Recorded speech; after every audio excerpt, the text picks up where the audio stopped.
চট্টগ্রাম বিভাগের সব খবর নিয়ে সংবাদ চট্টগ্রামে স্বাগত জানাচ্ছি আমি লাইলা নাজনীন। চট্টগ্রাম চেম্বার অব কমার্সের নির্বাচনে ৭১ প্রার্থীর মধ্যে ৩৫ জনের মনোনয়নপত্র বাতিল হয়েছে। প্রাথমিক বাছাইয়ে বাতিল হওয়া প্রার্থীদের মধ্যে রয়েছেন অর্ডিনারি সদস্য, অ্যাসোসিয়েট সদস্য এবং টাউন অ্যাসোসিয়েশন গ্রুপের সদস্যরা। তবে বাতিল হওয়া প্রার্থীরা তাদের কাগজপত্রের ঘাটতি পূরণের জন্য আপিল করতে পারবেন বলে জানিয়েছেন নির্বাচন পরিচালনা বোর্ডের চেয়ারম্যান মনোয়ারা বেগম।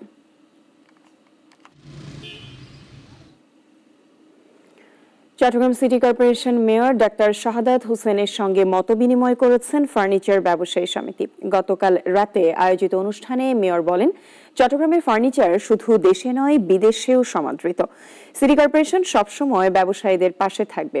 পরে তিনি প্রাইড ফার্নিচার শোরুমের উদ্বোধন করেন। এ সময় নগর বিএনপির যুগ্ম আহ্বায়ক ইয়াসিন চৌধুরী লিটন, সিজেকেএসএফ ভাইস চেয়ারম্যান ইমদাদুল হক বাদশা, ফার্নিচার শিল্প মালিক সমিতির সহ সভাপতি হাবিবুর রহমান কিবলু সহ অনেকে উপস্থিত ছিলেন। বাংলাদেশে ধর্ম বর্ণ নির্বিশেষে সবার সমান অধিকার নিশ্চিত হবে বলে আশা প্রকাশ করেছেন কুমিল্লা ৬ আসনের জামায়াত মনোনীত প্রার্থী ও মহানগরীর আমির কাজী দীন মোহাম্মদ। বৃহস্পতিবার বিকেলে আদর্শ সদর উপজেলার আড়াইওড়া এলাকায় দুর্গাপূজা উপলক্ষে হিন্দু সম্প্রদায়ের সঙ্গে মতবিনিময় সভায় তিনি বলেন, শত শত বছর ধরে ভিন্ন ধর্ম ও মতাবলম্বীরা মিলেমিশে বসবাস করছে। মানবিক মূল্যবোধ ও সহনশীলতার চর্চার মাধ্যমে গড়ে উঠবে শান্তিপূর্ণ বাংলাদেশ। অনুষ্ঠানে জামায়াতের অন্য নেতারাও সাম্প্রদায়িক সম্প্রীতি রক্ষার উপর গুরুত্ব আরোপ করেন। ভারতের সীমান্তরক্ষী বাহিনী বিএসএফ কর্তৃক আটককৃত ৩ বাংলাদেশি নাগরিককে বিজিবির কাছে হস্তান্তর করা হয়েছে। বিজিবি জানায়, ভারতে প্রবেশ করায় ৩ বাংলাদেশিকে আটক করেছিল বিএসএফ। পরবর্তীতে যাচাই বাছাই শেষে বাংলাদেশি নাগরিক প্রমাণিত হলে দেশে পাঠানোর ব্যবস্থা করেন তারা। আটককৃতদের ছাগলনায়া ও পরশুরাম থানায় সোপর্দ করা হয়েছে। বিজিবি জানায়, সীমান্ত নিরাপত্তা জোরদার, পাচার প্রতিরোধ সহ অবৈধ অনুপ্রবেশ ঠেকাতে তাদের অভিযান ও গোয়েন্দা তৎপরতা অব্যাহত রয়েছে। দেশের গ্যাস উৎপাদনের বড় অংশই আসে ব্রাহ্মণবাড়িয়ার তিতাস গ্যাস ফিল্ড থেকে। অথচ এই জেলাতেই ভয়াবহ গ্যাস সংকট। দৈনন্দিন কাজে চরম ভোগান্তিতে সাধারণ মানুষ। আবুল হাসনাত মোহাম্মদ রাফি রিপোর্ট জানাচ্ছেন ইশরাত জাহান। ব্রাহ্মণবাড়িয়া জেলা, এখানে রয়েছে দেশের অন্যতম বড় গ্যাস ক্ষেত্র তিতাস। এই গ্যাস বিতরণ করে বাখরাবাদ গ্যাস ডিস্ট্রিবিউশন। কিন্তু যথেষ্ট গ্যাস না পেয়ে সংকটে পড়েছে খোদ ব্রাহ্মণবাড়িয়াবাসী। শহরের বিভিন্ন এলাকায় এক বেলায় গ্যাস থাকলে আরেক বেলায় থাকে না। কোথাও রাত 10টায় গ্যাস চলে গেলে তা আসে সকাল 7টায়। আবার কোথাও গ্যাস না থাকায় দুপুরের পর পর্যন্ত চুলাও চলে না। এতে রান্নাবান্নায় চরম দুর্ভোগে পড়ছেন গৃহিণীরা। রান্নার মাঝখান দিয়ে গ্যাস চলে যায়, তখন আর ওই রান্নাটা আমরা করতে পারি না। ব্রাহ্মণবাড়িয়া গ্যাসের খনি, অথচ ব্রাহ্মণবাড়িয়ার মানুষ গ্যাস পাচ্ছে না, দিনে রাতে কখনো গ্যাস থাকে না। শুধু গৃহস্থালী নয়, গ্যাস সংকটে ভুগছে সিএনজি ফিলিং স্টেশনগুলো। সকাল থেকেই গ্যাসের চাপ কম থাকে, দুপুরে একেবারেই বন্ধ হয়ে যায় সরবরাহ। সময় দুইবার আসন লাগে, 160 টাকা 70 টাকা গ্যাস বলে তো এক টিপ মারলে শেষ হয়ে টাকা। 2 ঘন্টা গাড়ি চালাইলে 3 ঘন্টা পাম্প বসে বসা দেখা লাগে। তারপরে আবার প্রেসার কম, পুরাটা বোতল বললে গ্যাস বেশি হলে তো আমরা 4 দিন চালাইতাম বলে ডেলি 2 বার লোন লাগে। এদিকে ডিস্ট্রিবিউশন কোম্পানি জানিয়েছে, অতিরিক্ত যোগানেও পূরণ হচ্ছে না চাহিদা। বরাদ্দ বাড়াতে পারতেছে না। এই নিয়ে পেট্রোবাংলা যথেষ্ট মিটিং হয়, যেখানে আবার বরাদ্দ বেশি গ্যাস দিলে আমাদেরকে জবাবদিহি করতে হচ্ছে যে আপনাকে বরাদ্দ দিচ্ছি 8, আপনি কেন 10 দিচ্ছে। গ্যাস সংকটে চরম ভোগান্তি পোহাচ্ছেন ব্রাহ্মণবাড়িয়াবাসী। এ বিষয়ে প্রশাসন ও গ্যাস কোম্পানিগুলো দ্রুত ব্যবস্থা না নিলে সংকট আরও গভীর হতে পারে বলে আশঙ্কা স্থানীয়দের। ইশরাত জাহান, নাগরিক। টেকনাফের শাহপরীতে সুবিধাবঞ্চিতদের মাঝে বিনামূল্যে চিকিৎসা সেবা ও ওষুধ সামগ্রী বিতরণ করেছে চট্টগ্রাম বেস কোস্টগার্ড। বৃহস্পতিবার সকাল থেকে শাহপরীর দ্বীপ সরকারি প্রাথমিক বিদ্যালয়ে শুরু হয় মেডিকেল ক্যাম্পেইন, চলে বিকেল পর্যন্ত। এ সময় 525 দুস্থদের বিনামূল্যে চিকিৎসা সেবা ও ওষুধ দেওয়া হয়। ভবিষ্যতেও এ ধরনের জনসেবামূলক কার্যক্রম অব্যাহত রাখবে বলে জানান কোস্টগার্ড মিডিয়া কর্মকর্তা লেফটেন্যান্ট কমান্ডার সিয়ামুল হক।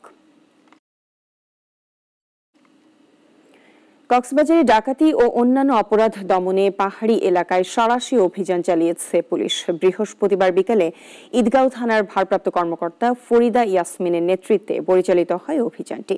হিমছড়ি ঢালা হয়ে দরগা শিয়া পাহাড় সহ বিভিন্ন পাহাড়ি এলাকায় তল্লাশি চালায় পুলিশের টিম। এই উদ্যোগে ডাকাতির ঘটনার হ্রাসে স্বস্তি ফিরে আসবে বলে আশাবাদী স্থানীয়রা।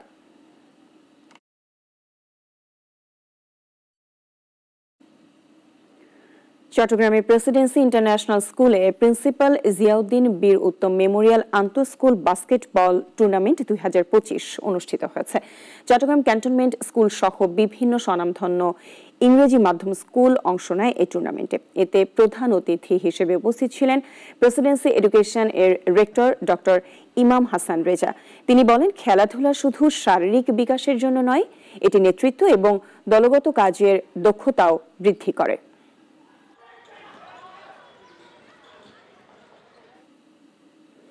ঢাকা উত্তর সিটি কর্পোরেশনের প্রয়াত মেয়র ও সবুজ ঢাকার স্বপ্নদ্রষ্টা আনিসুল হকের জন্মদিনে নোয়াখালীর কবিরহাটে আলোচনা সভা, দোয়া ও বৃক্ষরোপণ কর্মসূচি পালিত হয়েছে।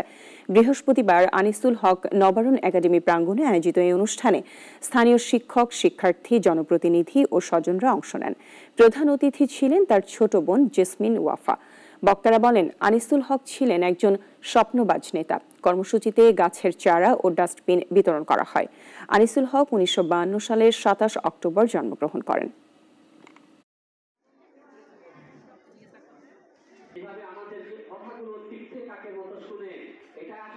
আমার বড় ভাই আনিসুল হক শুধু আমার ভাই ছিলেন না, উনি আমার কাছে আমার বাবার জায়গায় ছিলেন। ওনার যে ভালোবাসা, যে আদর আমি পেয়েছি, সেটা আমি ভাষায় বলতে পারবো না।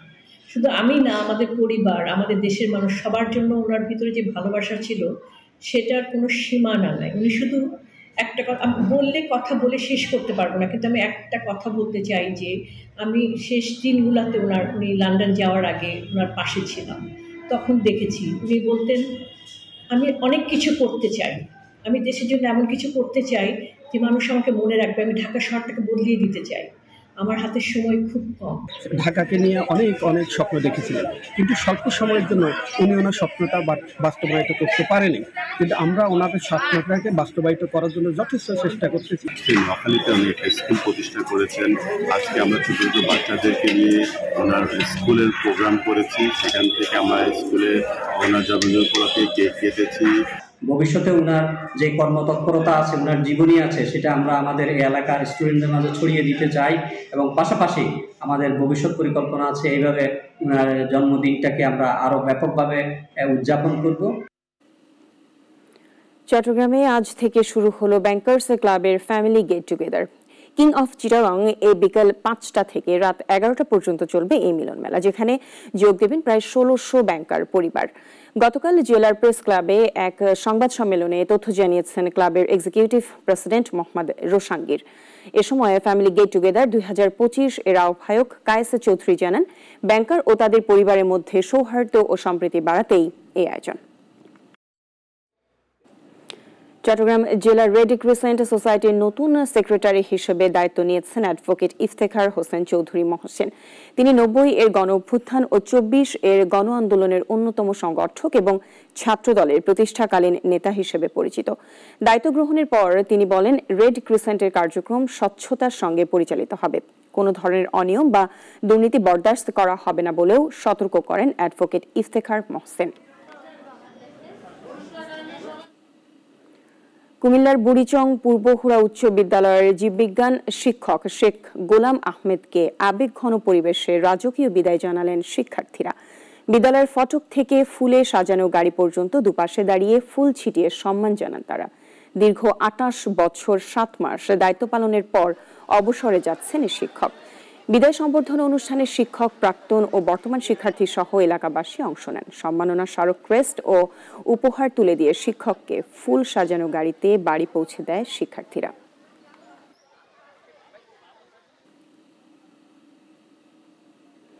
এখন এ পর্যন্তই। চট্টগ্রাম বিভাগের সব খবর নিয়ে প্রতিদিন দুপুর 1টায় থাকছে সংবাদ চট্টগ্রাম। এরপর বিকেল 4টায় বিশ্বের ঘটে যাওয়া সব ঘটনা নিয়ে নাগরিক সারা বিশ্ব দেখার আমন্ত্রণ রইল। ধন্যবাদ সবাইকে সাথে থাকার জন্য।